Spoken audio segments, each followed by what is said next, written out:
नमस्कार। कैसे हो आप सभी? तो चलिए, आज की जो क्लास होगी काफ़ी शानदार होगी, काफ़ी जानदार होगी। आज हम जानेंगे कि पिछले 10 वर्षों के अंतराल में आपकी परीक्षा में कौन-कौन से क्वेश्चन पूछे गए हैं, कौन-कौन से क्वेश्चन इम्पोर्टेंट हो सकते हैं, कौन क्या उनसे क्या कोई अलग सवाल बन सकता है? क्या उनसे ही कुछ डीप में आकर आपसे सवाल पूछा जा सकता है? सभी विषयों के बारे में चर्चा होगी। चलिए, देखो पहला ही सवाल कितना शानदार है। क्या पूछा है कि दिए गए विकल्पों में से सही वाक्य पहचानिए, सही वाक्य कौन-सा होगा? देखो, अशुद्धि को लेकर ना आपकी परीक्षा में कई सारे क्वेश्चन बनते हैं। आपको पता होना चाहिए कि कौन-सा वाक्य शुद्ध है, कौन-सा वाक्य शुद्ध नहीं है। चलिए, कमेंट बॉक्स में आपको उत्तर बताना है कि इस प्रश्न का उत्तर क्या होगा। चलिए, देखिए दिए गए विकल्पों में से सही वाक्य पहचानना है। सही वाक्य अर्थात जिसमें कोई भी अशुद्धि विद्यमान ना हो। जी हाँ, बिल्कुल आप सभी का स्वागत है। चलिएगा, देखो सीता की चरित्र अच्छा है। नहीं गुरु यहाँ पर की का तो प्रयोग नहीं होगा। अच्छा रुको मैं जरा पेन का कलर चेंज करता हूँ ताकि आपको प्रॉपर तरीके से दिखाई दे। देखो यहाँ पर की का तो प्रयोग नहीं होगा, अनुचित हो जाएगा की। क्योंकि सीता की नहीं भई यहाँ पर नहीं होगा की का प्रयोग। यहाँ पर कौन सी अशुद्धि है? यहाँ पर कारक संबंधी अशुद्धि है और कारक का दूसरा नाम क्या है? गुरुजी परसर्ग है। क्या है? परसर्ग इसका दूसरा नाम है। या तो कारक कह दे या परसर्ग कह दे, बात एक ही होती है, अलग बात नहीं होती। सीता का चरित्र अच्छा है। हाँ गुरुजी देखो यहाँ पर तो बिल्कुल शुद्ध वाक्य लग रहा है। सीता का चरित्र अच्छा है, बिल्कुल शुद्ध वाक्य है। शुद्ध वाक्य हमको मिल गया। सीता को का प्रयोग नहीं होगा। यहाँ पर तो कोई मात्रा भी नहीं है, तो ये हट गया। तो इस वाक्य का शुद्ध रूप क्या है? आपके सामने बी, सीता का चरित्र अच्छा है, बिल्कुल शुद्ध वाक्य, किसी भी प्रकार की अशुद्धि नहीं है। आगे लेकर चलता हूं, आगे चलना। किस वाक्य में अच्छा शब्द का प्रयोग विशेषण के रूप में हुआ है? देखो, अच्छा क्या है? अच्छा का प्रयोग जिस वाक्य में विशेषण के रूप में हुआ है उसको पहचानना है।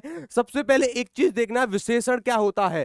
जो संज्ञा तथा सर्वनाम की विशेषता बताता है। किसकी? सर्वनाम की विशेषता बताता है, विशेषण कहलाता है। कितने प्रकार के होते हैं? ये क्वेश्चन कई बार बच्चों को परेशान करता है। आपको करना है मुख्यतः विशेषण 4 प्रकार के होते हैं। कितने प्रकार के? 4 प्रकार के। कौन कौन से? यहां पर देखना है। यहां पर एक होता है आपका गुणवाचक।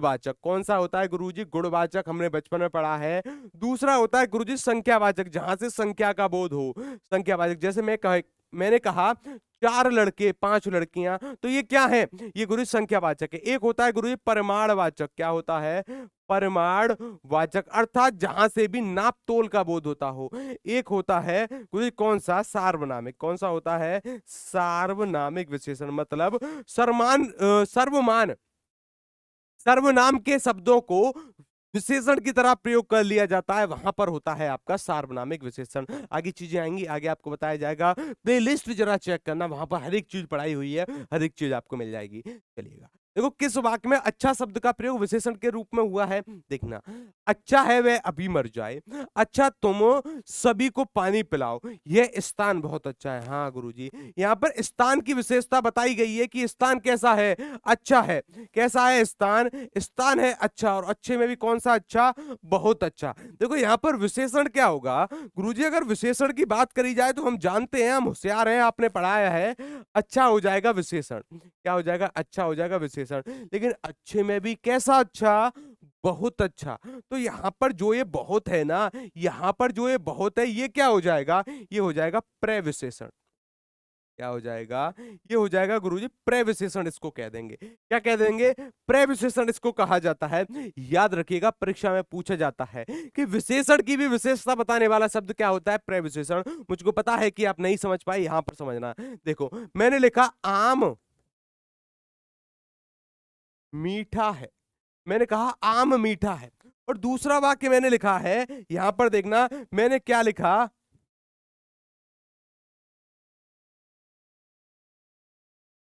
आम बहुत मीठा है। दोनों वाक्यों में अंतर अगर आप समझ पाए ना, तब तो चीजें बहुत आसान हो जाएंगी। आप परीक्षा में जरूर सफल होगे। यहां पर देखना, देखो आम मीठा है, तो यहां पर आम कैसा है गुरुजी? मीठा है। तो यहां पर ये क्या हो गया गुरुजी? विशेषण हो गया। क्या हो गया? विशेषण।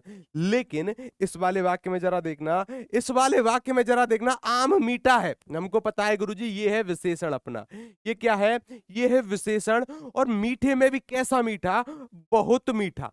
कैसा मीठा? बहुत मीठा। तो ये जो बहुत होगा ना, ये हो जाएगा प्रविशेषण। क्या हो जाएगा? इस इसी को कह दिया जाता है प्रविशेषण। जो विशेषण की भी विशेषता बताता है प्रविशेषण कहलाता है। आगे चलिएगा, अल्पायु का विलोम शब्द आपसे पूछा है, विपरीतार्थक शब्द आपसे पूछा है किसका, अल्पायु का। कमेंट बॉक्स में बताइएगा अल्पायु का विलोम शब्द क्या होता है। चलिए, अल्पायु देखो, अल्पायु अर्थात कम आयु वाला, क्या है, कम आयु वाला, कम आयु वाला होता है अल्पायु। और अगर मैं इसका विलोम शब्द की बात करूं तो गुरुजी दीर्घायु हो जाएगा, अर्थात जिसकी आयु अधिक है, जिसकी उम्र अधिक है, अधिक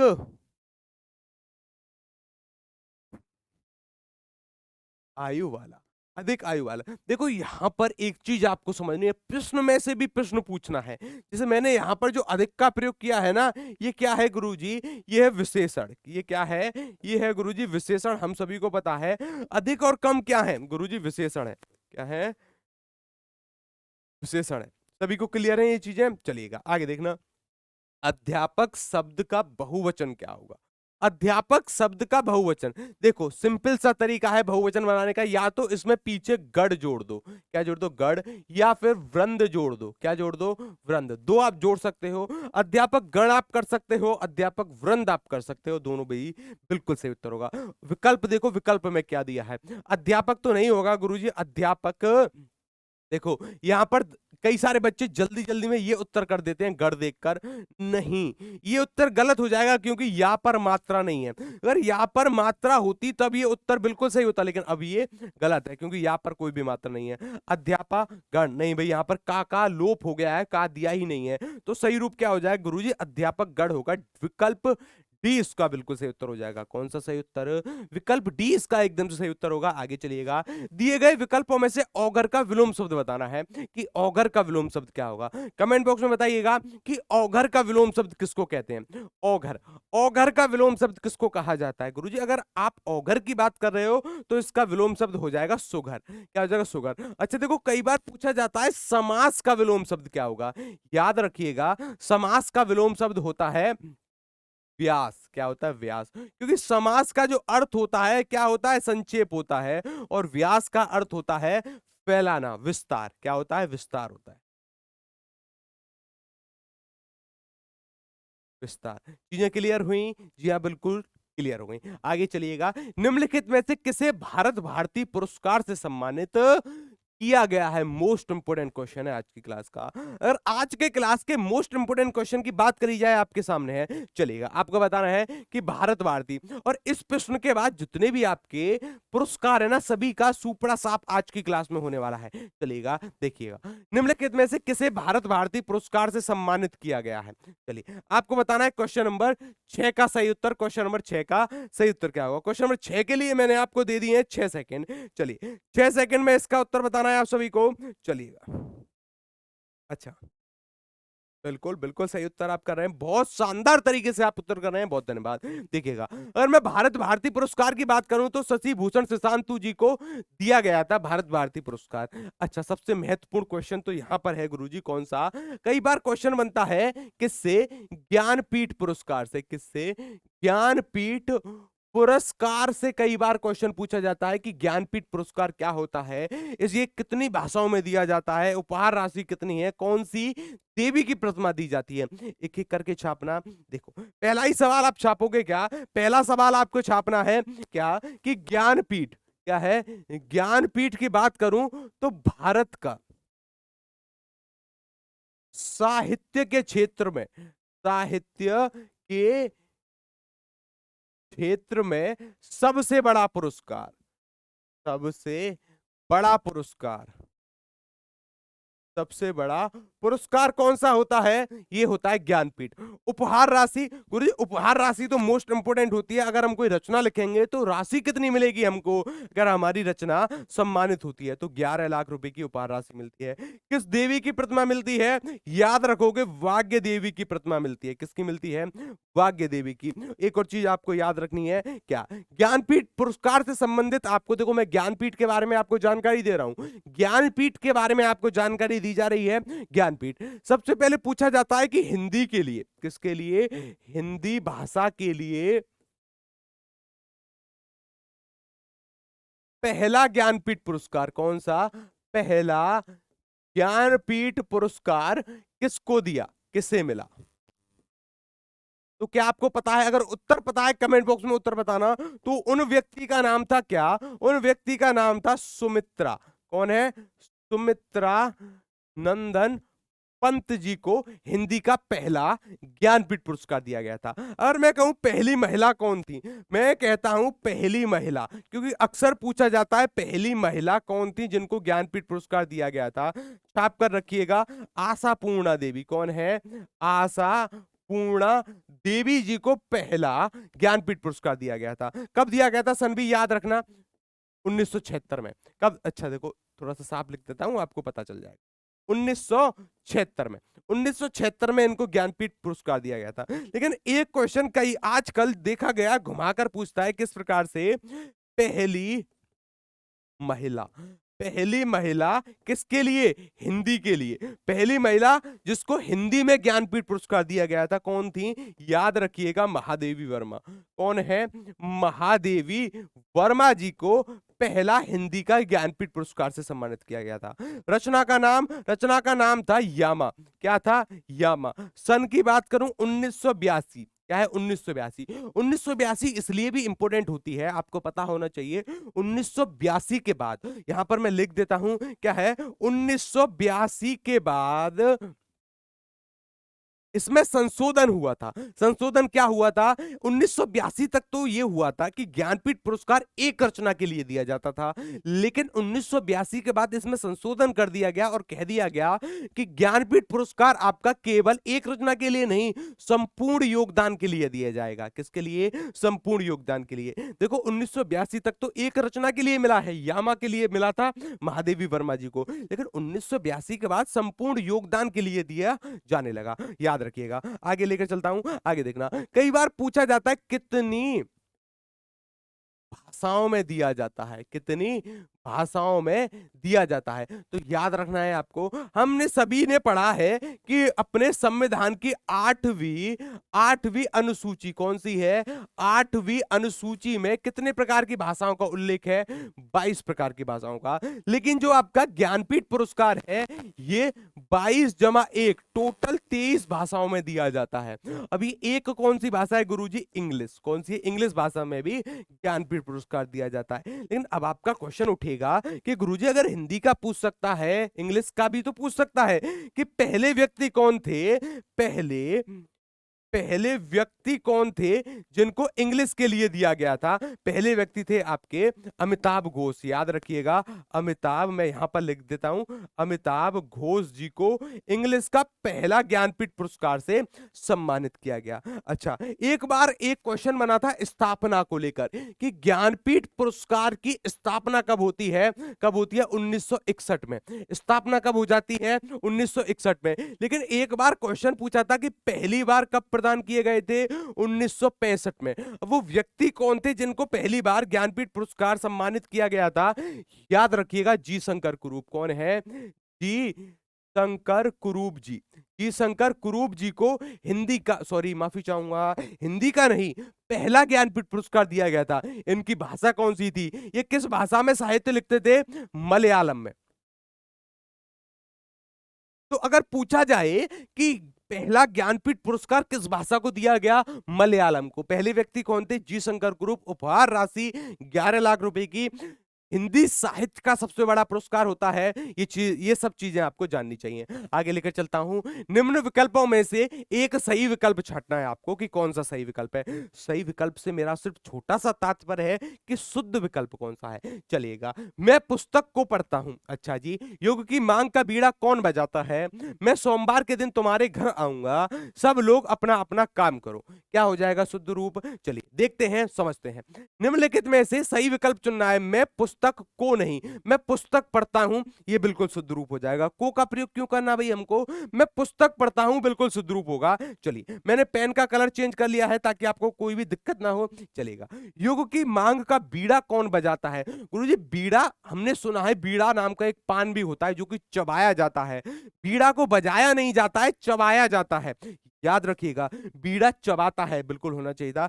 मैं सोमवार के दिन तुम्हारे घर आऊंगा। देखो यहां पर छोटी सी गलती है, अगर आप समझ पाए तब तो बहुत अच्छी बात है, नहीं समझ पाते हैं कानों में ईयरफोन लगा लो, चुपचाप से सुनते रहो, आपके अंक बिल्कुल पक्के हैं। देखना, मैं सोमवार के दिन तुम्हारे घर आऊंगा, यहां पर सोमवार का भी प्रयोग किया है। सोमवार में क्या है, मतलब सप्ताह का एक दिन होता है सोमवार, सप्ताह का एक दिन होता है, तो यहां पर एक्स्ट्रा दिन प्रयोग करना अनुचित होगा।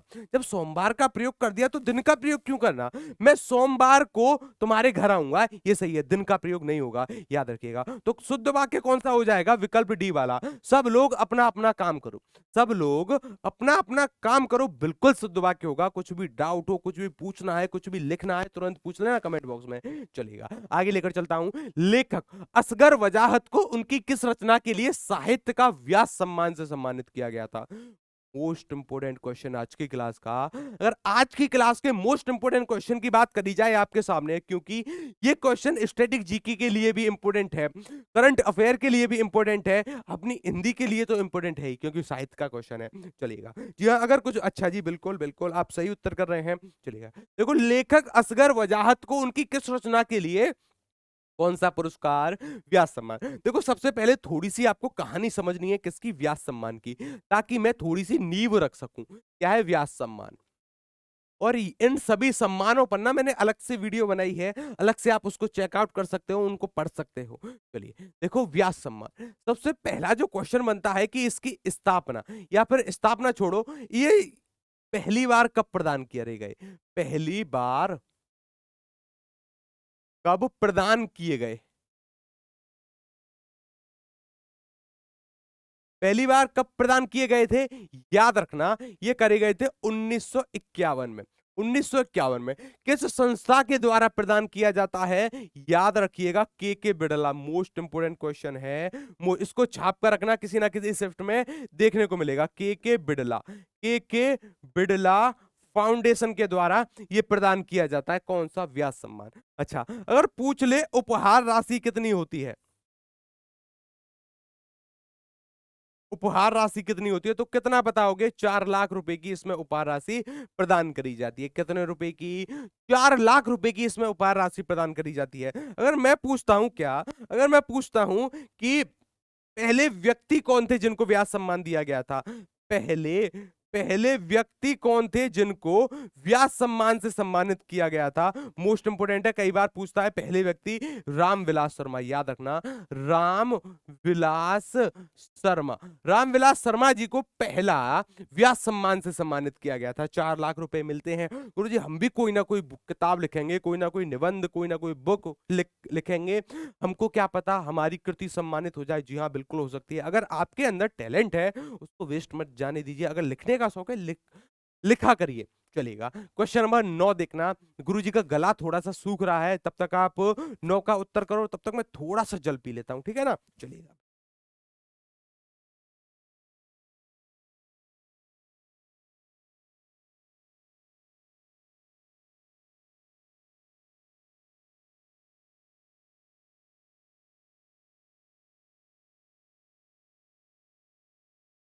बच्चे ने इस प्रश्न का उत्तर दिया है। चलिए, किस किस बच्चे ने इस प्रश्न का उत्तर दिया है फटाफट से बताना है कमेंट बॉक्स में। क्या बात है भाई, बिल्कुल सटीक उत्तर आप कर रहे हो। तब तक गुरुजी थोड़ा सा जल पीते हैं, क्योंकि गुरुजी का गला थोड़ा सा सूख रहा है, ठीक है ना।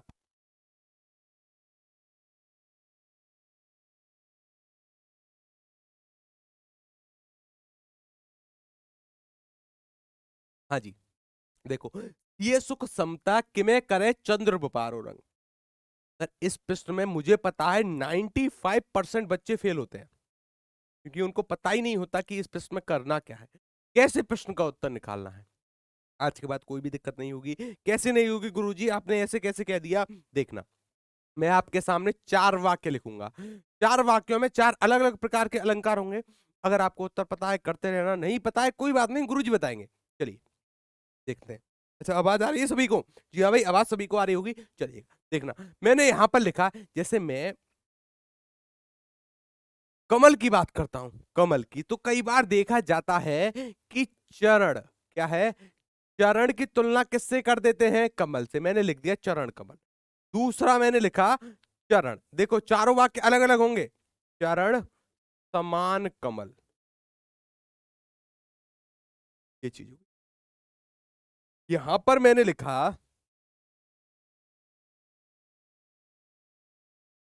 चरण मानो कमल, मैंने चरण को कमल मान लिया, और यहां पर मैंने लिखा, देखो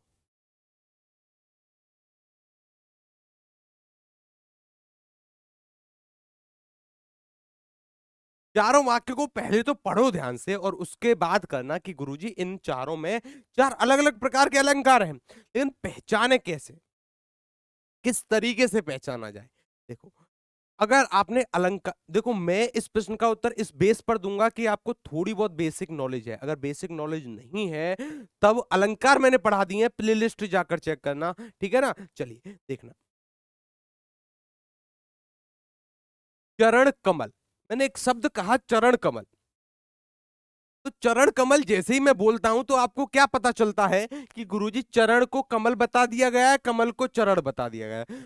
चरण और कमल में कोई भी अंतर नहीं है, यहां पर डायरेक्ट चरण को कमल कह दिया है, कमल को चरण कह दिया है, तो कोई भी अंतर दिखा आपको नहीं, कोई भी आरोप दिखा नहीं, कोई भी भेद दिखा नहीं। अच्छा जी, तो गुरुजी इस स्थिति में यहां पर हो जाएगा कौन सा अलंकार, यहां पर हो जाएगा जहां पर कोई भी भेद नहीं है, तो वहां पर हो जाता है रूपक। क्या हो जाता है, रूपक अलंकार। हम पढ़ते हैं ना, उपमेय और उपमान में अभेद आरोप हो, अभेद आरोप का अर्थ यही है कि उनमें कोई अंतर ही नहीं है, कोई तुलना ही नहीं करी गई, जो उपमेय है उसको उपमान कह दिया, जो उपमान है उसको उपमेय कह दिया, कोई अंतर ही नहीं है। अच्छा देखो, चरण को कमल कह दिया, कमल को चरण कह दिया। अच्छा जरा वहां पर आना, वहां पर देखो, चरण मानो कमल, अब मैं चरण को क्या मान रहा हूं, कमल मान रहा हूं। क्या समझ पा रहे हो, अंतर यहां से समझना है। अब इस वाली पंक्ति में मैं चरण को कमल मान रहा हूं, मान रहा हूं अर्थात मैं संभावना व्यक्त कर रहा हूं, क्या कर रहा हूं, मैं संभावना व्यक्त कर रहा हूं, और संभावना व्यक्त करने के लिए एक अलंकार हम पढ़ते हैं, कौन सा, उत्प्रेष्य अलंकार।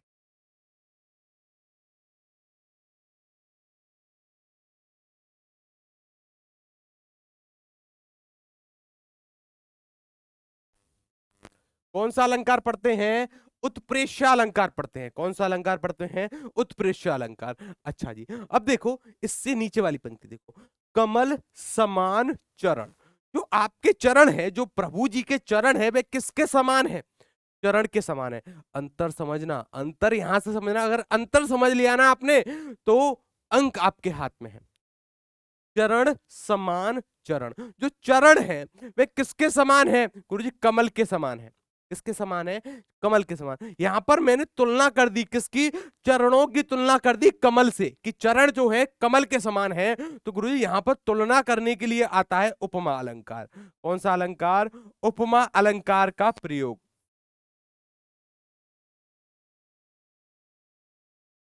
उपमा अलंकार, गुरुजी ये भी समझ में आ गया। अच्छा जरा यहां पर आना, यहां पर देखो इसको पढ़ो, इसमें पढ़ना चरण समान कमल, कुछ अंतर दिखाई दिया। अच्छा सबसे पहले अंतर देखो इस वाले वाक्य में और इस वाले वाक्य में, कुछ अंतर दिख रहा है। यहां पर मैं कह रहा हूं कमल जो है, यहां पर जो चरण है वह कमल के समान है, यहां पर कह रहा हूं मैं जो चरण कमल के समान है, और यहां पर इसका उल्टा कह रहा हूं, यहां पर जो कमल होगा वह चरण के समान है। यहां पर उल्टी बात दिखी ना। अच्छा सामान्यता मैंने देखा है, जो तुच्छ वस्तु होती है उसकी तुलना करते हैं किसी प्रसिद्ध वस्तु से। अब देखो चरण क्या है, तुच्छ है, इसकी तुलना हम किससे कर रहे हैं, कमल से, कमल प्रसिद्ध है, और प्रसिद्ध क्या होता है, उपमान होता है। प्रसिद्ध से तुलना कर रहे हैं कि जो चरण होंगे कमल के समान कोमल होंगे, क्योंकि कमल कोमल है हमको पता है, लेकिन यहां पर उल्टी बात कर दी गई। यहां पर कह दिया गया जो कमल है वह चरण के समान है, यहां पर उल्टी बात कर दी ना, जो कमल है वह चरण के समान है, तो यहां पर हो जाएगा प्रतीप अलंकार। बस यही अंतर होता है, बस यही चीज मैं आपको समझाने की कोशिश कर रहा था, प्रतीप अलंकार। अगर ये चीज आप समझ गए ना तो कभी भी नहीं फंस सकते। देखना, प्रतीप, कई बार पूछा जाता है कि उपमा अलंकार का उल्टा अलंकार कौन सा है, तब उत्तर क्या करोगे कि उपमा अलंकार का उल्टा क्या है, उपमा अलंकार का उल्टा अलंकार कौन सा होता है, उल्टा रूप कौन सा होता है, प्रतीप अलंकार होता है। क्या होता है, प्रतीप अलंकार होता है। और इस क्वेश्चन को इतनी बार परीक्षा में पूछा गया है, बच्चे कंफ्यूज हो जाते हैं, बच्चे क्या हो जाते हैं, कंफ्यूज। अगर आपको ये चीज समझ में आ गई ना, तब आप इस प्रश्न का उत्तर आसानी से कर सकते हो। इस प्रश्न का उत्तर आप आसानी से कर सकते हो। मैंने इसलिए कहा था 95% बच्चे इसका उत्तर गलत करते हैं। देखना कैसे करते हैं। सिय सुख समता किमें करे चंद्र बपारो रंग। अब इसका भावार्थ निकालने की कोशिश करते हैं। भावार्थ अर्थात इसका अर्थ निकालने की कोशिश करते हैं। ये पंक्ति हमसे कह क्या रही है। जब तक आप अर्थ नहीं निकाल पाओगे ना, तब तक गई भैंस पानी में। देखना, सिय सुख समता किमें करे चंद्र बपारो रंग। मतलब पंक्ति कह रही है कि जो चंद्रमा है, जो चंद्र है, वह सीता जी के मुख की समानता नहीं कर पा रहा। उल्टी बात कह दी गई। अब देखो, अगर वास्तव में तुलना करी जाए तो ऐसे होती है कि सीता जी का मुख चंद्रमा के समान है, लेकिन यहां पर उल्टी बात कही है। यहां पर कह दिया है जो चंद्रमा सीता जी के मुख की तुलना नहीं कर पा रहा, क्योंकि सीता जी का मुख चंद्रमा से अधिक प्रकाशित है, या फिर अच्छा है, सुंदर है। तो यहां पर उल्टी बात कर दी गई ना, यहां पर उल्टी बात प्रयोग कर दी। और उल्टी बात के लिए हमेशा प्रयोग होता है गुरुजी कौन सा अलंकार, प्रतीप अलंकार। कौन सा होता है, प्रतीप। अगर सामान्यता देखा जाए तो ये पंक्ति ऐसे होनी चाहिए थी कि सीता जी का मुख चंद्रमा के समान है, तो तुलना होती, उपमा अलंकार हो जाता। लेकिन यहां पर है, यहां पर क्या है, यहां पर उल्टी बात कर दी गई कि चंद्रमा सीता जी के मुख की तुलना नहीं कर पा रहा, क्योंकि चंद्रमा हीन है। सीता जी का मुख काफी काफी उसको बढ़ा चढ़ाकर प्रस्तुत किया है। अब देखो, विभावना अलंकार क्या है। विभावना अलंकार, कई बार विभावना से क्वेश्चन बनता है। इसका अर्थ आप एक जान लो, कल्पना।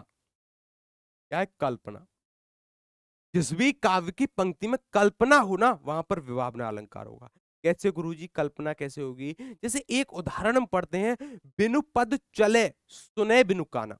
अर्थात देखो, यहां पर समझना, यहां पर समझना। मैंने यहां पर लिखता हूं, देखो इसको मैंने साफ किया है। देखना, मैंने लिखा है बिनु पद, बिनु पद चले सुने बिनु काना। ये पंक्ति हम पढ़ते हैं ना, बिनु पद चले सुने बिनु काना, मतलब पद अर्थात उसके पैर नहीं है, फिर भी वह चल रहा है। उसके कान नहीं है, फिर भी वह सुन रहा है। तो क्या कर रहे हैं गुरुजी, कल्पना ही तो कर रहे हैं हम। क्या कर रहे हैं, कल्पना कर रहे हैं। तो इस प्रकार की पंक्तियों में विभावना अलंकार होता है। क्या होता है, विभावना। तो यहां पर कौन सा अलंकार हो जाएगा, विभावना। आशा करता हूं आप समझ रहे होंगे। उपमा, उपमा जहां पर अभी अभी पढ़कर आए, तुलना करी जाती है किस किस में, उपमेय और उपमान में। किसमें, उपमेय और उपमान में। अब ये मत कहना कि गुरुजी उपमेय और उपमान क्या होता है, नहीं, क्योंकि ये 500 से 600 साल पहले मैं पढ़ा चुका हूं उपमेय और उपमान। चलो कोई बात नहीं, जो भी नए बच्चे हैं ना, वो थोड़ा बहुत समझ लेना। देखो यहाँ यहीं पर समझाने की कोशिश करता हूँ, उपमेय। एक और चीज समझ लेना भाई, उपमेय और एक होता है अपना उपमान। क्या होता है, उपमान। अब देखना, यहां पर देखना, उपमेय। जैसे आप में से मैं किसी बच्चे का नाम लेता हूं, आप छोड़ो, मैं किसी भी बच्चे का नाम लेता हूं। मैंने कहा कि सीता, चलो सीता ही ले लेते हैं। सीता का मुख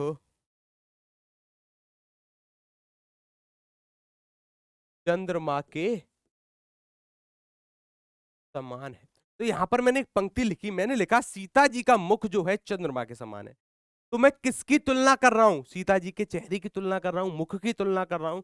तो जिसकी तुलना करी जाती है, जिसकी, माफी चाहूंगा, जिसकी तुलना करी जाती है, किसकी तुलना, सीता जी के मुख की तुलना कर रहा हूं। तो जो जिसकी तुलना करते हैं वह होता है उपमेय। क्या हो जाता है, उपमेय हो जाता है।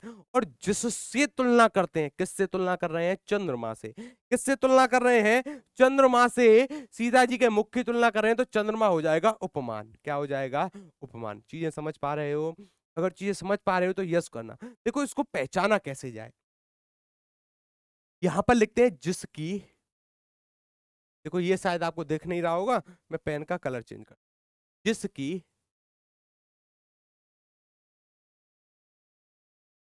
तुलना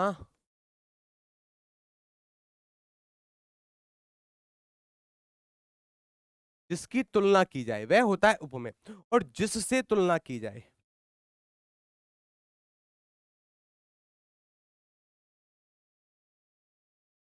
वह होता है उपमान। गुरुजी पहचाने कैसे? अच्छा देखो, यहां पर उपमान में एक शब्द छुपा हुआ है, मान।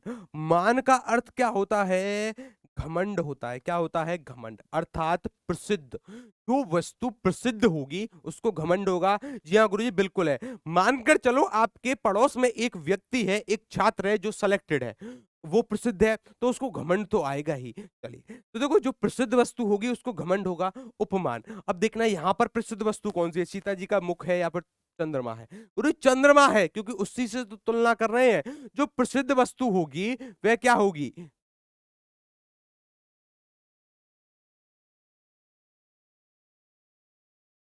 जो प्रसिद्ध वस्तु होगी वह हो जाएगी उपमान। क्या हो जाएगी? उपमान। तो हमेशा चंद्रमा क्या है? उपमान होगा, क्योंकि प्रसिद्ध है। क्या है? प्रसिद्ध है। ये पूछा जाता है कि उपमान क्या होता है? प्रसिद्ध होता है, हमेशा प्रसिद्ध होता है। चलेगा, आगे लेकर चलता हूं। अच्छा देखो, यहां पर और भी कुछ रह गया, रूपक।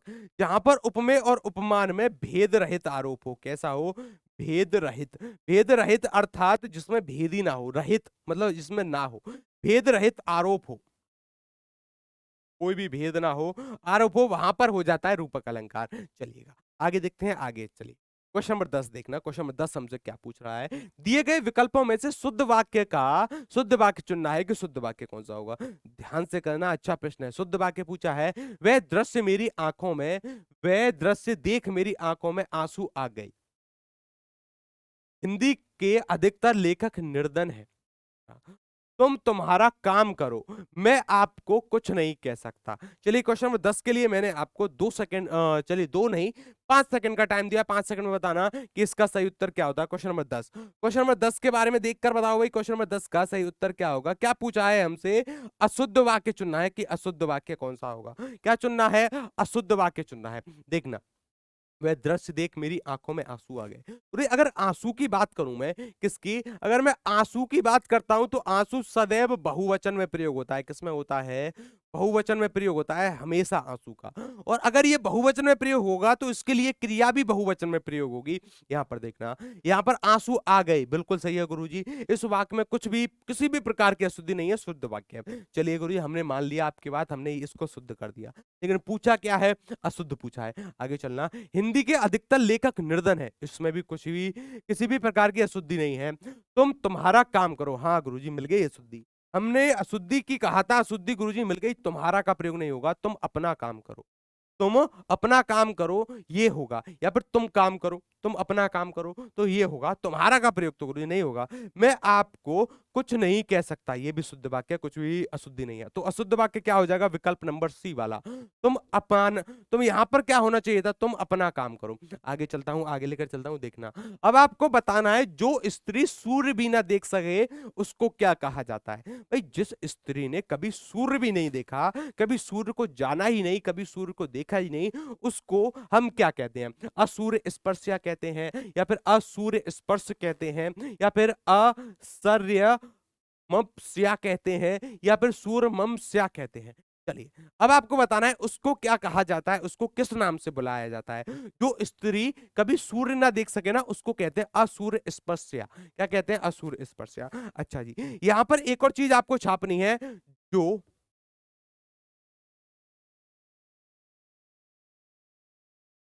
जिस पुरुष की पत्नी मर गई हो, जिस पुरुष की पत्नी मर गई हो, उस पुरुष को क्या कहा जाता है गुरुजी? हमको तो पता है, रटा हुआ है। उनको कह देते हैं हम विधुर। क्या कह देते हैं? क्या कहते हैं? विदुर कहते हैं गुरुजी उनको। अच्छा, मैं आपसे पूछता हूं, एक ही एक ही मां के गर्भ से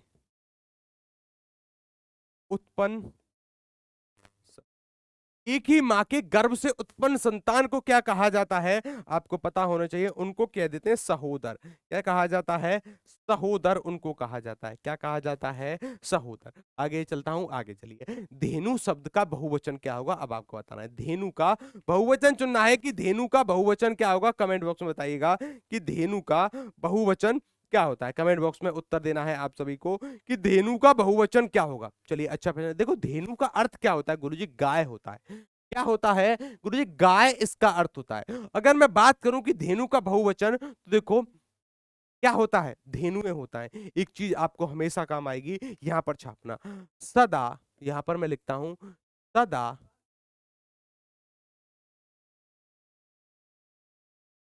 सदा बहुवचन में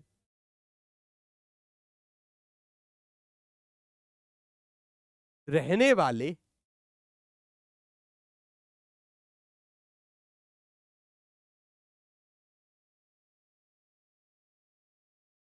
सदा बहुवचन में रहने वाले शब्द। अगर मैं सदा बहुवचन में रहने वाले शब्दों की बात करता हूं, तो यहां पर देखना, यहां पर एक जो शब्द होता है अपना, कौन सा होता है गुरुजी? लोग। लोग का प्रयोग हम बहुवचन में करते हैं, बाल का प्रयोग हम बहुवचन में करते हैं, दर्शन का भी गुरुजी प्रयोग बहुवचन में किया जाता है, और हस्ताक्षर, क्या है? हस्ताक्षर का भी प्रयोग हम बहुवचन में करते हैं, प्राण का भी प्रयोग बहुवचन में होता है, और आंसू का प्रयोग हम बहुवचन में करते हैं। किसका?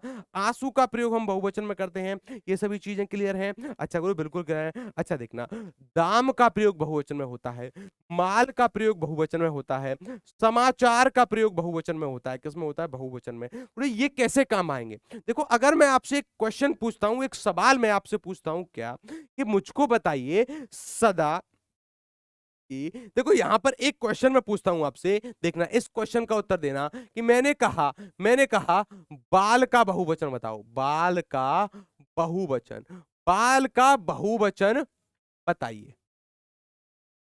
बाल का बहुवचन क्या होगा आपको बताना, बाल का बहुवचन बताइए। देखिए, बाल का बहुवचन, तो बाल का बहुवचन क्या होगा गुरुजी? बाल तो स्वयं में ही बहुवचन है, बाल का बहुवचन तो बाल ही हो जाएगा। क्या हो जाएगा? बाल ही हो जाएगा। अच्छा, यहां पर एक और चीज छापना, सदैव, क्या है? सदैव एक वचन, क्या है? एक वचन में रहने वाले, सदैव एक वचन में रहने वाले शब्द। अच्छा देखना, यहां से एक चीज देखनी है आपको, एक चीज समझनी है, एक चीज जाननी है। क्या? अगर मैं बात करता हूं जनता की, किसकी? जनता की। जनता एक वचन में प्रयोग होती है। मैंने बात करी सहायता की, मैंने सहायता की बात करी, मैंने पानी की बात करी, मैंने किसकी बात कर दी? मैंने पानी की बात कर दी, मैंने दूध की बात कर दी। अर्थात एक चीज आपको समझनी है, एक चीज आपको जाननी है, कि जो भी द्रव्यवाचक संज्ञाएं हम पढ़ते हैं ना, उनका सामान्यता प्रयोग एक वचन में होता है। जैसे, अर्थात द्रव्यवाचक संज्ञा, तो संज्ञा वाली वीडियो जाकर देखना, वहां पर अच्छे से मैंने पढ़ाया हुआ है। द्रव्यवाचक संज्ञा अर्थात नापे तोले जाने वाली वस्तु है, अगर वह कहीं पर भी प्रयोग होंगी, तो उनका प्रयोग एक वचन में होगा, सामान्यता। लेकिन इसके कुछ अपवाद भी होते हैं, अपवादों के बारे में भी हम चर्चा करेंगे। आगे चलता हूं, आगे देखना, दिए गए विकल्पों में से सची शब्द का समानार्थी बताना है, कि सची शब्द का समानार्थी क्या होगा। कमेंट बॉक्स में बताना है आपको कि सची का समानार्थी क्या होगा। चलेगा, कमेंट बॉक्स में सभी को चुनना है। अच्छा जी, बिल्कुल, अरे क्या बात है, बिल्कुल। चलिए देखो, जयंत है, सतावरी है, शक्र धेनु है, या फिर प्रभति है। अब आपको बताना है इसका सही उत्तर क्या होगा।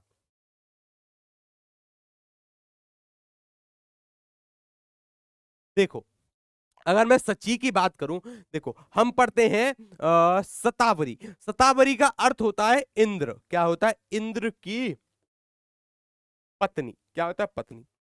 इसका एक अर्थ ये भी होता है सची। क्या होता है? सची। इसको लोग पोलोमी भी कहते हैं। क्या कहते हैं? पोलोमी। इसको लोग महेंद्री के नाम से भी जानते हैं। किसके नाम से? महेंद्री के नाम से भी जाना जाता है। इसको लोग पुलमोजा कहते हैं। क्या कहते हैं?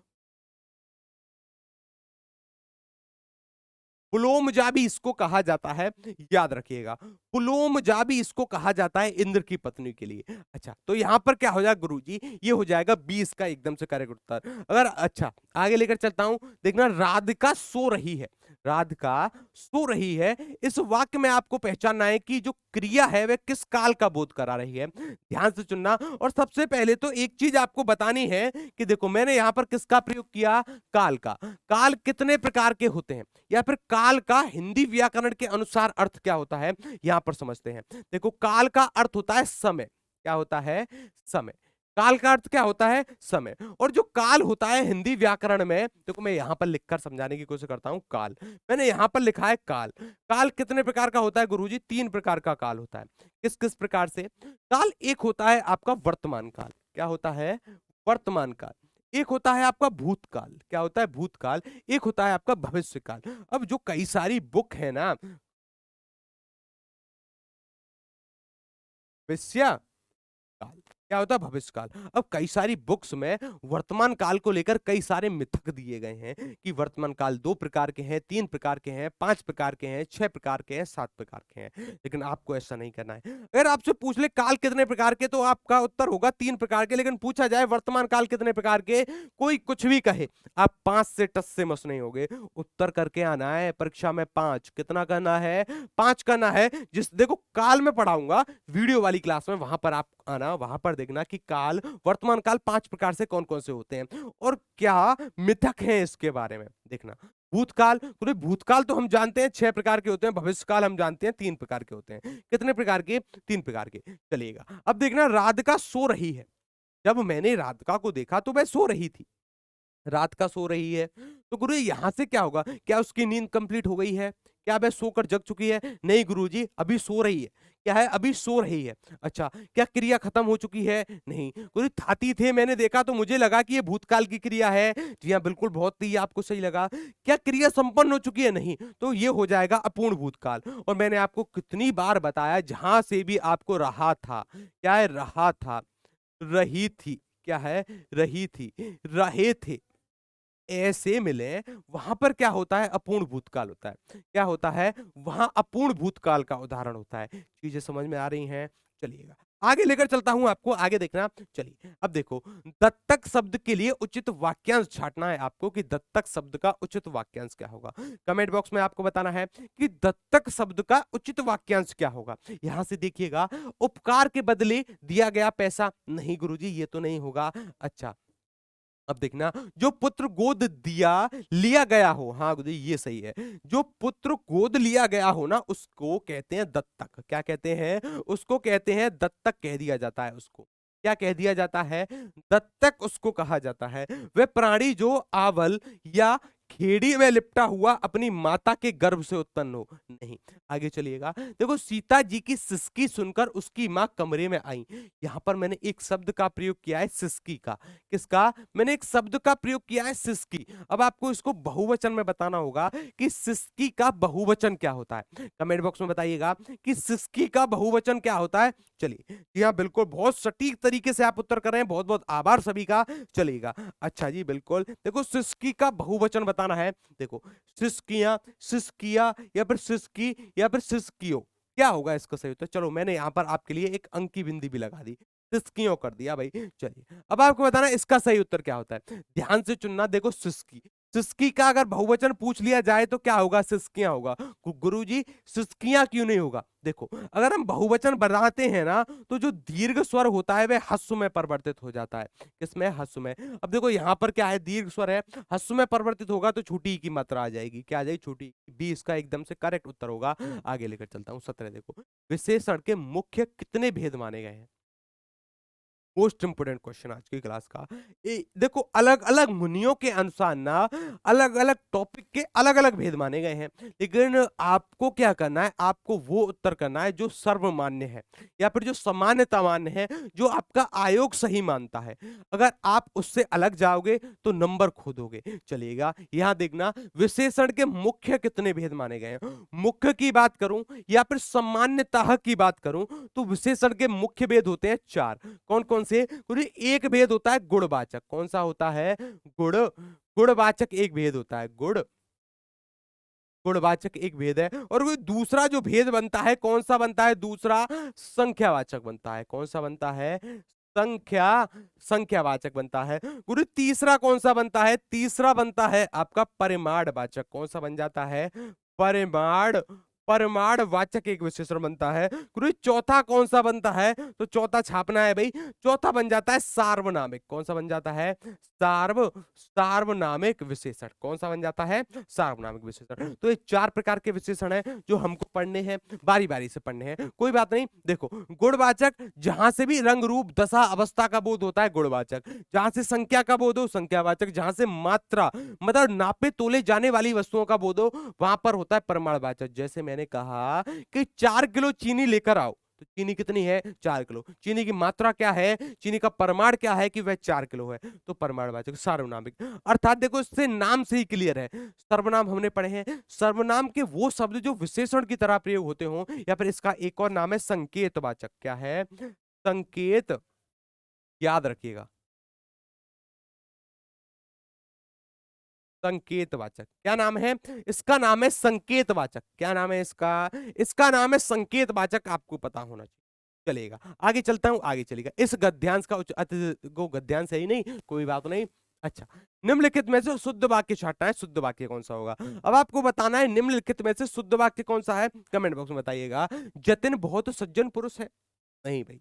अच्छा, रीना दही जमा रही है, या मोहन अपनी धुन में जा रहा है, या विधि के नियम बड़े कठोर होते हैं। शुद्ध वाक्य बताना है, शुद्ध वाक्य कौन सा होगा। शुद्ध वाक्य का आपको चयन करना है, निम्नलिखित में से शुद्ध वाक्य कौन सा है, फटाफट से बताइएगा कमेंट बॉक्स में शुद्ध वाक्य कौन सा है। देखो यहां पर मैं आपको बताने की कोशिश करता हूं, जतिन बहुत सज्जन पुरुष है। देखो सज्जन क्या होता है, जो सज्जन होता है भाई, सज्जन क्या है, सज्जन ही है।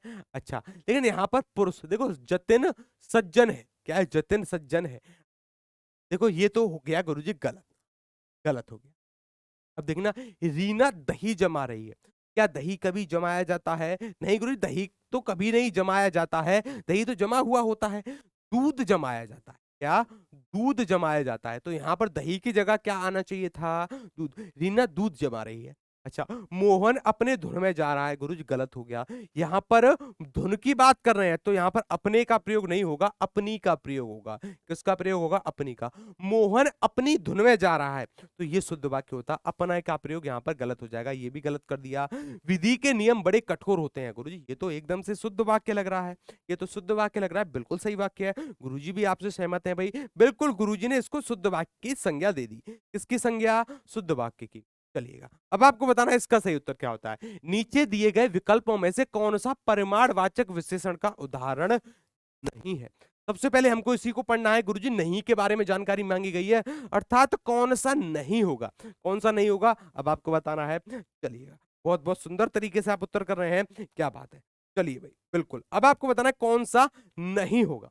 चलिए, अच्छा जी, देखो 2 किलो चीनी, थोड़े फल, 4 मीटर कपड़ा। सबसे पहले ये चीज समझो कि परमाणवाचक क्या है, कहा गया भाई परमाणवाचक अपना, परमाणवाचक जहां से किसी की मात्रा का बोध होता हो, मात्रा का बोध होता हो, अर्थात नाप तोल वाली, नाप नहीं माप तोल वाली, माप माप तोल वाली वस्तुओं का जहां से भी बोध होता है, परमाणवाचक विशेषण हो जाएगा। जैसे देखो 2 किलो चीनी, गुरुजी नापा तोला मैंने, मात्रा के बारे में बताया, ये तो होगा भाई।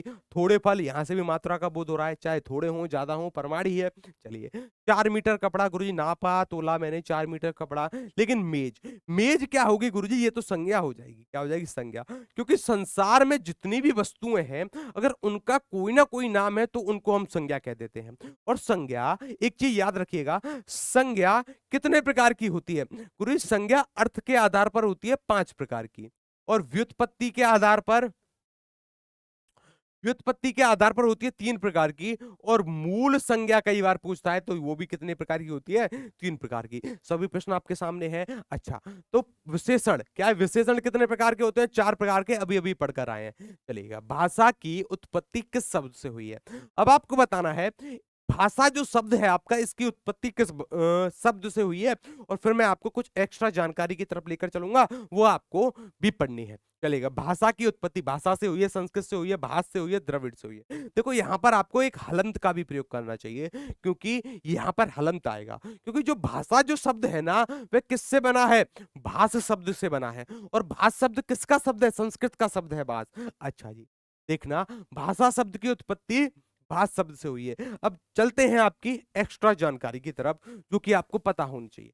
देखो, मैंने कहा हिंदी, क्या हिंदी, क्या हिंदी एकदम से जन्म हो गई, नहीं गुरुजी, एकदम से जन्म कैसे हो जाएगी, एकदम से हिंदी का जन्म कैसे हो जाएगा, पहले कोई और लैंग्वेज होगी, फिर कोई और आई होगी, फिर कोई और, फिर कोई और, अब जाकर हम हिंदी का प्रयोग करते हैं। देखो, हिंदी की आदि जननी प्रश्न में पूछा जाता है कि आदि जननी कौन सी होती है, यहां आपको बताना है क्या, संस्कृत होती है गुरुजी। हिंदी की आदि जननी होती है संस्कृत, और संस्कृत के बाद आती है गुरुजी पाली। क्या आती है? पाली। पाली के बाद आती है गुरुजी प्राकत्य। क्या आती है? प्राकत्य। प्राकत्य के बाद गुरुजी प्राकत्य, और प्राकत्य के बाद आ जाती है आपकी अपभ्रंश। क्या आ जाती है? अपभ्रंश। और अपभ्रंश के बाद गुरुजी आती है अपनी प्यारी अवहट्ट। क्या आती है? अवहट्ट। अवहट्ट आ गई। अच्छा जी, अवहट्ट के बाद अब नंबर आता है अपनी हिंदी का। किसका आता है? हिंदी का नंबर आता है। किसका नंबर आ गया गुरुजी? हिंदी का। अच्छा, अब यहां पर देखना एक और चीज, अगर मैं बात करूं जो अब हम हिंदी प्रयोग करते हैं, ये पूछा हुआ प्रश्न है कि हिंदी में कितने शब्द हैं। हिंदी में कितने शब्द हैं, लगभग कितने शब्द हैं, क्योंकि देखो एग्जैक्ट शब्दों का तो कोई मेल ही नहीं है, बता ही नहीं सकते, एक्चुअल डाटा तो हम बता ही नहीं सकते, लगभग हम बता सकते हैं भाई। लगभग 2 लाख शब्द हैं, 2 लाख से अधिक शब्द हैं। कितने शब्द हैं? 2 लाख से अधिक शब्द हैं। अच्छा गुरुजी, इतने सारे शब्द हैं।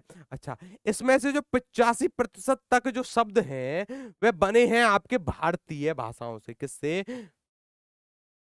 85% तक हिंदी तथा भारतीय भाषाओं से बने हैं। किससे? भारतीय, हिंदी तथा भारतीय भाषाओं से बने हैं। अगर मैं बात करूं 15% तक शब्दों की, तो ये बने हैं आपके किससे? विदेशी शब्दों से। किससे बने हैं गुरुजी? ये बने हैं विदेशी शब्दों से। अब गुरुजी सबसे बड़ा प्रश्न तो यही है कि विदेशी शब्द अपनी प्यारी सी हिंदी भाषा में कहां से आ गए? क्वेश्चन उठना चाहिए आपके मन में। तो देखो हम पर क्या हुआ है, कई सारे मुल्कों ने शासन किया है, राज्य किया है, राज किया है, तो उनकी जो भाषा की छवि थी वह हिंदी में देखने को मिलती है, उनकी भाषा की झलक हिंदी में देखने को मिलती है। उसी का परिणाम है कि 15% तक जो शब्द होते हैं हिंदी में वे कहां से आ गए? विदेशी भाषाओं से। अच्छा, कई बार क्वेश्चन बनता है गुरुजी सर्वाधिक किस भाषा के शब्द हैं? तो फारसी भाषा के हैं। किसके हैं? फारसी भाषा के सर्वाधिक शब्द मिलते हैं, याद रखिएगा। किस भाषा के? फारसी भाषा के। आगे चलते हैं, मधुप शब्द का समानार्थी कौन सा होगा? मोस्ट इंपोर्टेंट क्वेश्चन आपके सामने है, मधुप शब्द का समानार्थी आपसे पूछा है। क्या बात है भाई, सभी को बताना है मधुप शब्द का समानार्थी कौन सा होगा। ध्यान से करिएगा, अच्छा प्रश्न है। मधुप शब्द का समानार्थी आपसे पूछा है कि समानार्थी क्या होगा? मधुप शब्द का समानार्थी फणी, जलेश, भौरा, अंशुमान। चलिए, एक गुरु मधुप कहते हैं मधु, अली, किंकर, चंचरिक। चलिए यहां पर देखना, भौरे को कहा जाता है। किसको? भौरे को कहा जाता है मधु, भौरा। अच्छा जी, अब देखना, इसको मधु कहा जाता है, इसको मधुकर कहा जाता है। कई लोग इसको मधु कह देते हैं, कई लोग इसको मधुकर कह देते हैं, ठीक है ना। इसको चंचरीक कहा जाता है। क्या कहा जाता है? चंचरीक। इसको सट पद कहा जाता है, क्योंकि इसके 6 पैर होते हैं ना, इसको सट पर कह देते हैं। इसका, इसको अली, इसको अली लिख लिया क्या मैंने? इसको अली कह देते हैं, इसको अली कहा जाता है। इसको भवरा कहा जाता है। क्या कहा जाता है? भवरा भी इसी को कहा जाता है। इसको मधुप भी कहा जाता है। देखना यहाँ पर लिखा है मधुप, क्या लिखा है? मधुप भी इसको कहा जाता है। तो ये सभी किसके हैं? अली के पर्यायवाची हैं, भौरे के पर्यायवाची हैं। अच्छा देखो यहाँ पर एक शब्द लिखा है फणी। तो फणी की अगर बात करें तो फणी का अर्थ होता है नाग। क्या होता है? नाग। नाग को हम उरग भी कह देते हैं, नाग को हम फणी भी कह देते हैं, नाग को हम विषधर भी कह देते हैं। क्या कह देते हैं? विषधर, क्योंकि विष होता है ना इसके मुख में, गुरु विषधर कह देते हैं। इसको हम सर्प के नाम से जानते हैं। किसके नाम से? सर्प के। इसको हम व्याल के नाम से जानते हैं। किसके नाम से? व्याल के। इसको हम भुजंग के नाम से जानते हैं। किसके नाम से? इसको हम भुजंग के नाम से जानते हैं। ये भी बात आपको पता होनी चाहिए। तो नाग कहूं, उरग, फणी, विषधर। अच्छा देखो कई लोग इसको अही भी कह देते हैं। क्या कह देते हैं? अही। याद रखना, अही आपका शत्रु का भी होता है। जो आपका मित्र नहीं है, अमित्र, जो आपका शत्रु है, शत्रु के लिए भी अही का प्रयोग हम कर देते हैं कई बार, आपको पता होगा। चलिएगा आगे चलूं। चलिए देखना, थोड़ा धन किस प्रकार का विशेषण का उदाहरण है? याद रखना, सबसे अच्छा प्रश्न है थोड़ा धन। थोड़ा धन किस प्रकार के विशेषण के अंतर्गत आ जाएगा? कमेंट बॉक्स में आपको बताना है। चलिएगा, कितना धन? थोड़ा धन भाई। चलिए, थोड़ा धन किस प्रकार के विशेषण के अंतर्गत आता है? आपको बताना है, इसका सही उत्तर क्या होगा। देखो, धन कितना है? थोड़ा है। गुरुजी परमाण है। क्या है? परमाण है। क्या मैंने कहा कि आप पर 100 करोड़ धन है? क्या मैंने कहा आप पर 5 लाख है, 10 लाख है, 20 लाख है? नहीं, मैंने कहा थोड़ा धन है आपके पास। तो मुझको एग्जैक्ट संख्या का नहीं पता है, मुझको 100% तक जानकारी नहीं है कि आपके पास कितना धन है, तो यहां पर क्या हो जाएगा गुरुजी, अनिश्चित हो जाएगा। क्या हो जाएगा, अनिश्चित प्रमाणवाचक है। क्या हो जाएगा, अनिश्चित प्रमाणवाचक। अच्छा, ये निश्चित प्रमाणवाचक की बात करता मैं कहता आपके पास 10 लाख है, कितने हैं, 10 लाख रुपए हैं। अच्छा, ये अनिश्चित संख्यावाचक, मैं कहता कई सारे लोग आ गए। मैं कहता निश्चित संख्या वाचक, मैंने कहा 50 लोगों का 50 लोगों के झुंड ने मुझ पर हमला किया, तो निश्चित संख्या मिल गई। संख्या कितनी थी, 50। तो इस प्रकार से आप अंतर स्पष्ट कर सकते हैं। अब देखना, इस प्रश्न का उत्तर, इस प्रश्न के दो उत्तर निकल सकते हैं। ये जो प्रश्न है ना आपके सामने, इसके दो उत्तर निकल सकते हैं। कैसे, क्या पूछा है, देखो हिंदी भाषा में रिक्त स्थान से संबंधित प्रश्न है। वहां पर बताना है अव्यय के 5 भेद होते हैं, या फिर क्रिया विशेषण के 6 भेद होते हैं, या फिर निपात के 4 भेद होते हैं, या फिर समुच्चय बोधक के 8 भेद होते हैं। इस प्रश्न के दो उत्तर हैं। दो उत्तर कैसे गुरुजी, देखो, कई सारे बच्चे विकल्प ई चुन सकते हैं। क्या, हमें ना पता गुरुजी, हमें हमें ना पता गुरुजी। कई सारे बच्चे इसका उत्तर कर सकते हैं, क्या कर सकते हैं, ई, हमें ना पता गुरुजी। और कई सारे बच्चे इसका उत्तर कर सकते हैं ए, क्या कर सकते हैं, ए। अब देखो दोनों ही उत्तर कैसे सही हैं, मैं बताऊंगा। देखो, हिंदी भाषा में यहां पर आ जाएगा अव्यय। क्या आ जाएगा, अव्यय। अगर वास्तव में देखा जाए तो अव्यय के 4 भेद हैं। कितने हैं, अव्यय के 4 भेद हैं। अब गुरुजी अव्यय के 4 भेद कैसे हैं, यहां पर देखना, अव्यय का दूसरा नाम क्या है, अव्यय का दूसरा नाम होता है अविकारी शब्द। क्या होता है, अविकारी, अविकारी शब्द। अब अव्यय के 4 भेद हैं गुरु, 4 तो यहां पर दिया नहीं है, यहां तो 5 दिया है। चलो भाई 5 लिख दो। गुरु जी ये कैसे, पहले तो आपने 4 लिखा फिर 5 लिखा। देखो अगर परीक्षा में आ जाए कि अव्यय के कितने भेद हैं या फिर अवकारी शब्दों के कितने भेद हैं, तब आप क्या करोगे, तब आप उत्तर करोगे कितना, 4। लेकिन यहां तो 5 दिया है। देखो, अलग अलग मुनियों के अनुसार ना इसके अलग अलग उत्तर हैं। कई सारे मुनियों ने इसके 4 उत्तर माना है, कई सारे मुनियों ने 5 माना है। गुरुजी आप कितना मानते हो, ये मोस्ट इंपोर्टेंट होता है। अच्छा, मैं मानता हूं 5, मैं कितने मानता हूं, 5। लेकिन आपका आयोग मानता है 4। जो आपका आयोग है, जो आपकी कॉपी चेक करेगा, वह 4 वेद मानता है। तो अब आपको किसकी बात माननी है, अपनी, अपने गुरुजी की बात माननी है, या फिर आपको अंक चाहिए, हमको अंक चाहिए। क्या चाहिए, हमको अंक। तो आप 4 ही करोगे। क्या करोगे, 4। लेकिन अगर आप इसको थोड़ा सा डीप में अध्ययन करोगे ना, तब आपको बिल्कुल पता चलेगा कि हाँ 5 ही होते हैं, 5 ही होते हैं। लेकिन हमको इससे कोई मतलब नहीं, हमको नंबर चाहिए साहब, 4 करके आएंगे हम तो, गुरुजी गए कहीं पर भी। लेकिन गुरुजी की बात नहीं माननी है, अंक चाहिए। क्या करके आना है, करके आना है 4। अच्छा, देखो क्रिया विशेषण, क्रिया विशेषण के 6 भेद नहीं होते हैं, 4 भेद होते हैं। कितने होते हैं, 4 भेद होते हैं। अच्छा जी, निपात, देखो हाँ, जो लोग इसके 5 भेद मानते हैं ना, जिसमें एक मैं भी शामिल हूं, वह इसका 5वां भेद मानते हैं, निपात अव्यय। क्या मानते हैं, निपात अव्यय।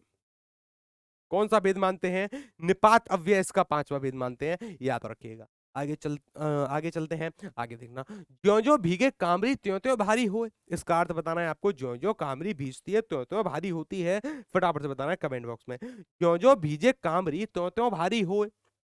अच्छा गुरुजी, देखो ज्यो ज्यो भीजे कामरी, अर्थात कठिन परिश्रम करने पर आपको सफलता मिलती है, नहीं, समय के साथ साथ जिम्मेदारी भी बढ़ती है। हाँ गुरुजी, सही उत्तर मिल गया। ज्यो ज्यो कामरी भीजती है, ज्यो ज्यो भारी होती है, अर्थात समय के साथ साथ जिम्मेदारी भी बढ़ती चली जाती है। जैसे जैसे समय गुजरता चला जाता है, जिम्मेदारियां आप पर आती चली जाती हैं। चलिए, इसलिए कहता हूँ जल्दी से सिलेक्शन ले लो, जिम्मेदारियां कम हो जाएंगी। किस वाक्य में समुच्चय बोधक अव्यय का प्रयोग हुआ है, तो समुच्चय बोधक अव्यय अर्थात समुच्चय बोधक अवकारी शब्द का प्रयोग हुआ है, आपको बताना है। चलिए कमेंट बॉक्स में बताइएगा इसका सही उत्तर क्या होता है। अच्छा जी, बिल्कुल, क्या बात है। अच्छा, क्या बात, बिल्कुल बिल्कुल। समुच्चय बोधक अव्यय क्या है, समुच्चय बोधक अव्यय। अगर मैं बात करूं गुरुजी, यहां पर देखना, या का प्रयोग मैंने कर दिया, तो गुरुजी समुच्चय बोधक अव्यय हो जाएगा। रथ धीरे धीरे चलता है, तो ये तो हो जाएगा रीतिवाचक क्रिया विशेषण। कौन सा हो जाएगा, रीतिवाचक क्रिया विशेषण। ये रीतिवाचक क्रिया विशेषण इसका सही उत्तर होगा। मुझे कम चिप्स मिली, कम अर्थात परिमाणवाचक क्रिया विशेषण कौन सा है, परिमाण वाचक हो जाएगा। अच्छा, अब यहां से देखना, तुम छुट्टी पर घूमने कहाँ जाओगे, कहाँ अर्थात स्थान के बारे में जानकारी पूछ रहा है, स्थानवाचक। क्या हो जाएगा, स्थानवाचक। ये चीजें क्लियर हैं, जी हाँ गुरुजी एकदम से क्लियर हैं। और यहां पर हो जाएगा आपका समुच्चय वाचक। क्या हो जाएगा, समुच्चय। समुच्चयबोधक, क्या हो जाएगा? समुच्चयबोधक। आगे चलिएगा, आगे देखना। निम्नलिखित में से उर्मिला किस कवि की रचना है? मोस्ट इंपोर्टेंट क्वेश्चन है। बालकृष्ण शर्मा, महादेवी वर्मा, कुंवर नारायण, उदय प्रकाश। क्वेश्चन नंबर 29 के बारे में आपको बताना है। 29 का सही उत्तर क्या होगा? 29 के लिए मैंने आपको 3 सेकंड दिए हैं। 3 नहीं, चलो 6 ले लो। गुरुजी देख लो कितने दयावान हैं, आपको 6 सेकंड का समय दे दिया है। 6 सेकंड, चलिए फटाफट से बताइए इसका सही उत्तर। मैं थोड़ा सा साइड में हटता हूं, चलेगा। 6 सेकंड में इसका उत्तर बताना है। इसका सही उत्तर क्या होता है? क्वेश्चन नंबर कौन सा है? क्वेश्चन नंबर 29 है आपके सामने। क्वेश्चन नंबर 29 के बारे में बताना है। क्वेश्चन नंबर 29 का सही उत्तर क्या होगा? चलिए,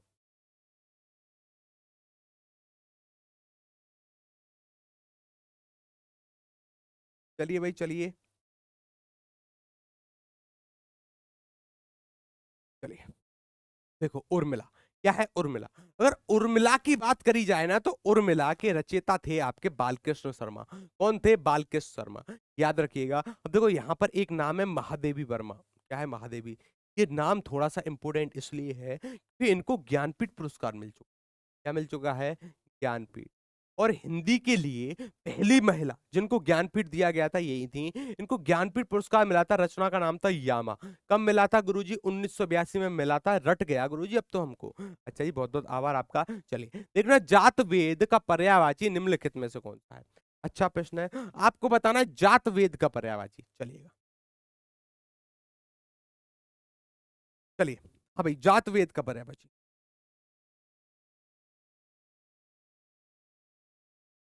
चलिए, जात वेद का पर्यायवाची क्या होगा? अब आपको देखो, यहां पर अगर मैं जात वेद की बात करूं, मैंने लिखा जात वेद। मैंने लिखा जात वेद। जात वेद अर्थात आग, अर्थात अग्नि,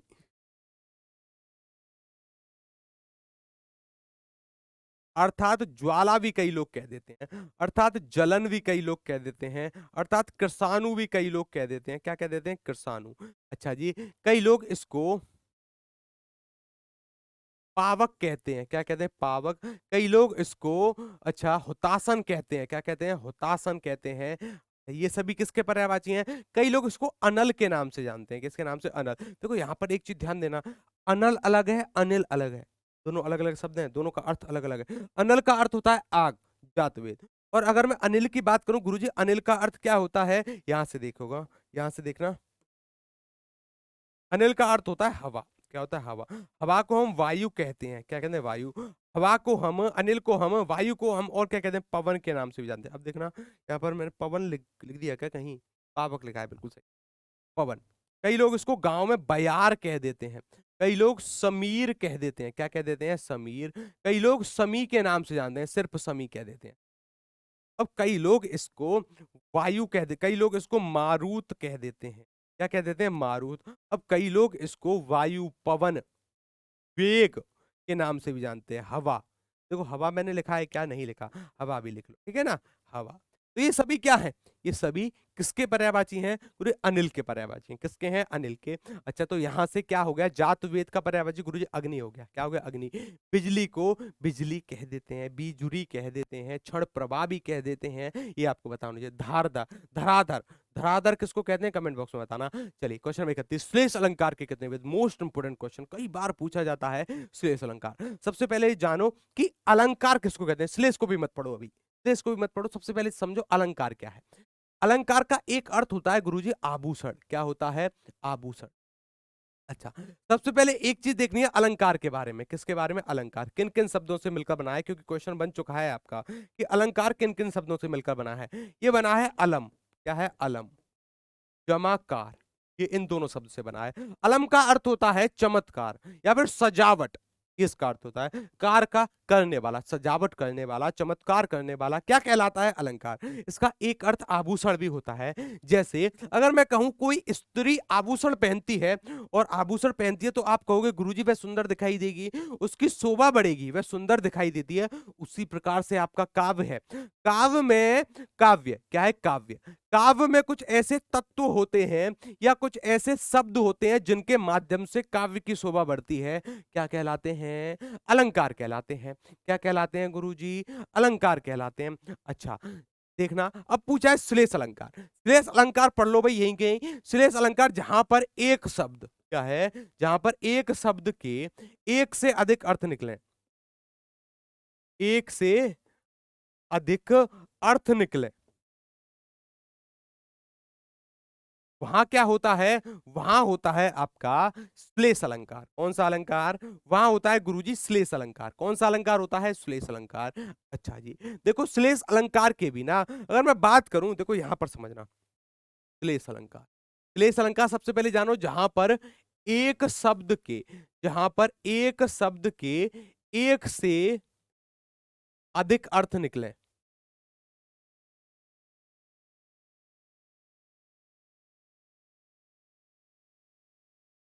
वहां